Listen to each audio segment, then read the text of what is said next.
ஜெய் ஸ்ரீராம்.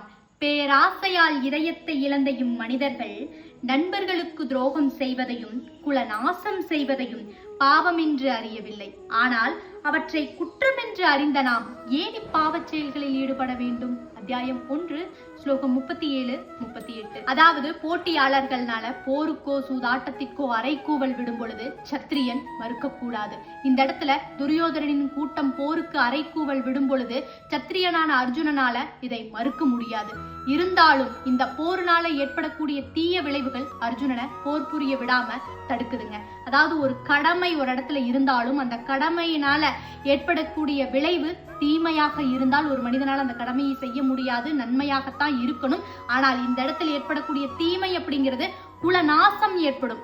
அதனால இந்த போர் நான் புரிய மாட்டேன் அப்படின்னு சொல்லிட்டு அர்ஜுனன் இந்த இடத்துல ஒரு முடிவெடுக்கிறாருங்க மகாபாரதத்துல.